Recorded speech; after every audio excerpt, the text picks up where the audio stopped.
बढ़ती सर्दी के साथ कोहरे का कहर भी दिख रहा है। उत्तर भारत कोहरे की चादर में लिपट चुका है। पंजाब से लेकर प्रयागराज तक आखिर सर्दियों में इतना कोहरा आता कहां से है? कोहरा बनता कैसे है? पहले ही जान लेते हैं कि कोहरा बनता कैसे है।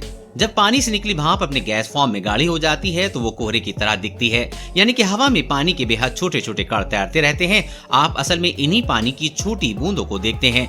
गैस तो दिखती नहीं, लेकिन जब वो गाढ़ी होती है तो आपको दिखने लगती है।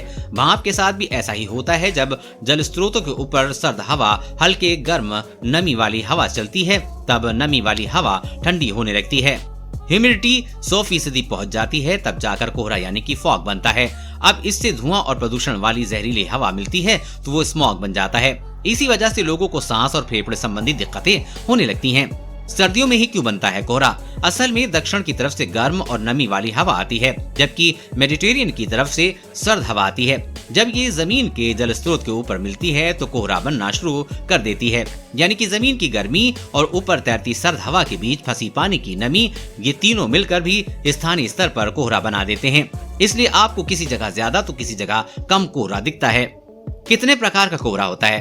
कोहरे को आम भाषा में जमीनी बादल कहा जाता है, लेकिन ये कई प्रकार के होते हैं। पहला एडवेक्शन फॉग। एडवेक्शन फॉग तब बनता है जब किसी ठंडी सतह के ऊपर नमी वाली हवा गुजरती है। इससे जमीन की ठीक ऊपर आसपास के इलाके में कोहरा दिखता है। अक्सर तालाब, झील और घास के मैदानों में सुबह सुबह दिखता है। दूसरा रेडिएशन फॉग अक्सर जमीन या घाटियों में देखने को मिलता है। ये बहुत ही नियंत्रित माहौल में बनता है, यानी जमीन से निकलने वाली रेडिएशन से हवाएं ठंडी होती हैं, तापमान गिरता है, ऊपर से गुजरती हुई नमी वाली गर्म हवा मिलती है तो कोहरा बन जाता है।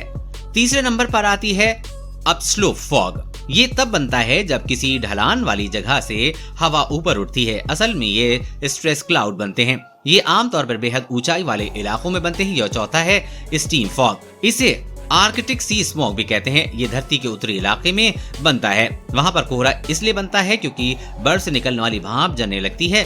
आर्कटिक झीलों, तालाबों पर दिखती है। पांचवें तरीके का कोहरा है फ्रंटल फॉग। ये कई तरह की सब कैटेगरी है, यानी कि ये कई तरह से बन सकता है। इसमें warm front, free frontal fog, cold front, post frontal fog और फ्रंटल पैसेज फॉग। प्री और पोस्ट फॉग तब बनता है जब किसी सर्दी वाली जगह पर बारिश होती है। फ्रंटल पैसेज कई तरह से बन सकता है। आखिरी है आइस फॉग, यानी इसमें बर्फ के छोटे छोटे कण होते हैं। ये बेहद ज्यादा सर्दी वाले इलाके में बनता है जहां तापमान -29 डिग्री सेल्सियस था या उससे ज्यादा नीचे गिरता है।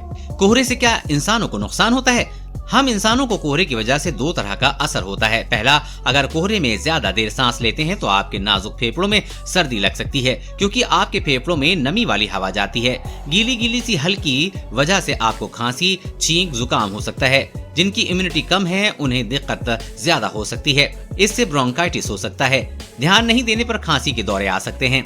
दूसरे ये कि अगर कोहरे के साथ प्रदूषण मिलकर स्मॉग बन रहा है तो सतर्क हो जाइए, क्योंकि उसमें सल्फर की मात्रा बढ़ जाती है। सल्फर डाइऑक्साइड कोहरे से मिलकर आपके फेफड़ों को सीज करने लगती है। इससे आपको दमा हो सकता है। जितना ज्यादा घना स्मॉग होगा, नुकसान उतना ही ज्यादा होगा। इसलिए बचने के लिए सर्दियों में अगर आपको कोहरे के साथ दिक्कत हो तो मास्क लगाकर ही रहें। देश दुनिया की हर अपडेट पाने के लिए चैनल को सब्सक्राइब करें।